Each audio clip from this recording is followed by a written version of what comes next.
On Wednesday morning, the House passed a bill to avert a rail strike with 290 members in support and 137 opposed. The bill was pushed by President Biden in order to prevent a worker walkout that would drastically affect the U.S. economy ahead of the holidays. Of course, in the alternative, the workers will go without the sick leave they've been agitating for a very long time. Only 8 Democrats voted against the measure.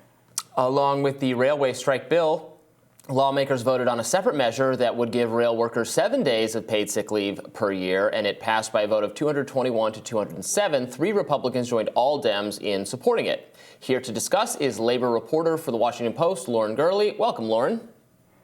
Hi, thank you so much for having me. Yes, thanks for joining us. So where do we look to be headed right now? What's the latest news on what's happening? Sure. So yesterday, the House passed that legislation. Today, it's looking like the Senate may take up both of these bills. The timeline is sort of fluid right now. It sounds like it could be, Democrats are hopeful that it's today. Sounds like it could also be tomorrow. Sounds like there's also a possibility that Republicans could not go along with it and say they want to extend the deadline.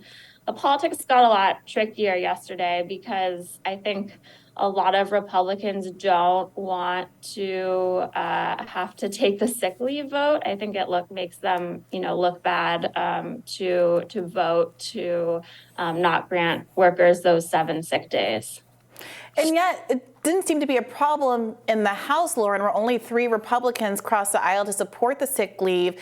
It seems like it was reported that it was unlikely that even the holdouts, Bernie Sanders, Marco Rubio, a couple of others, could prevent the main legislation from passing. But the sick leave, it was reported, seemed to be very unlikely to actually pass the Senate. Has anything changed now? And do we have whips or specific people who seem to be likely to cross the aisle to support something like that? Yeah, so we had a reporter out there in the Senate yesterday, and they were hearing all different sorts of things from Republicans. People saying that there's no way they would deny these workers sick leave. Some people saying they were undecided. I think it's sort of like chaotic right now, and so.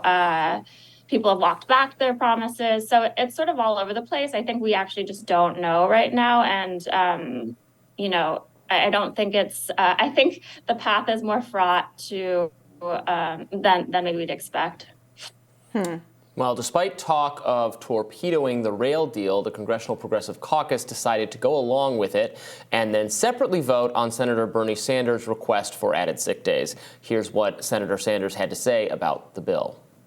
What the freight rail industry is saying to its workers is this: it doesn't matter if you have COVID, it doesn't matter if you are lying in a hospital bed because of a medical emergency, it doesn't matter if your wife has just given birth, it just doesn't matter. If you do not come into work, no matter what the reason, we have the right to punish you, we have the right to fire you. Frankly, it is hard to believe that these conditions still exist in the United States of America in the year 2022. So Sanders obviously, feels very passionately about that. The Congressional Progressive Caucus has decided to support. They did, that situation, but then they're also on board with voting on what Senator Sanders wants to do. So is that going to satisfy progressives who are in support of what the rail workers are trying to do here? Is that because we've had some conversations about maybe the Congressional Progressive Caucus not being as progressive as we would expect, or caving a lot to the Biden administration? So this would kind of seem like another example of that. Sure. I've heard mixed things. I think some people say that they really didn't have a choice. This deal was rushed at the last minute, and this is the best that they could have done. They didn't have the votes to sort of block it in the House. But on the other end, I think there's a lot of frustration I'm hearing among union members right now.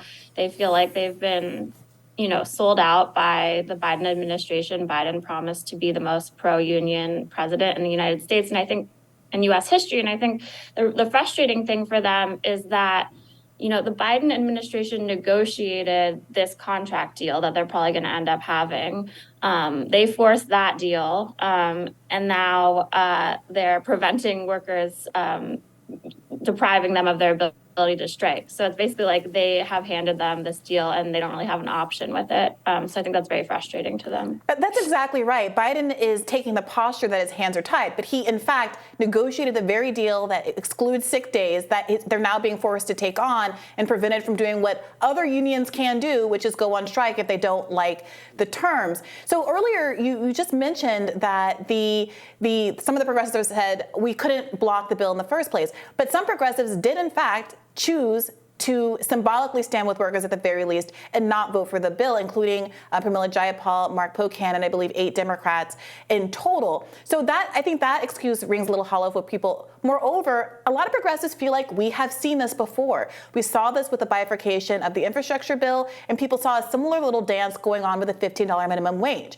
where because the parliamentarians said their advisory opinion, Chuck Schumer stripped it out of the COVID relief bill, Bernie put it in with an amendment, and people were able to vote separately on a $15 minimum wage and the broader COVID relief package. But the leverage comes from these things being attached and people having to vote the whole thing up and the whole thing down. So the question is, Lauren, why would progressives agree to vote on a bill to pass on to the Senate that was bifurcated in a way that seems expressly designed to be able to throw out the sick leave portion that's in such contention?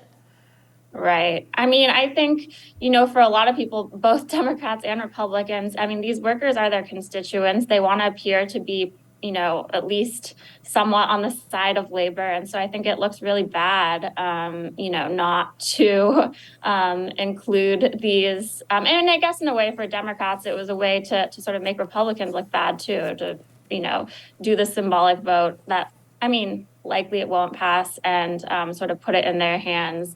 I've spoken to a lot of rail workers who said, I'm a Republican, I'm a Trump supporter, I'm the constituents of these Republican senators. Like, I think they should be afraid to vote no on these sick days. It's an interesting perspective. We appreciate you bringing it to us today, Lauren. Thank you so much. We'll have more Rising for you right after this.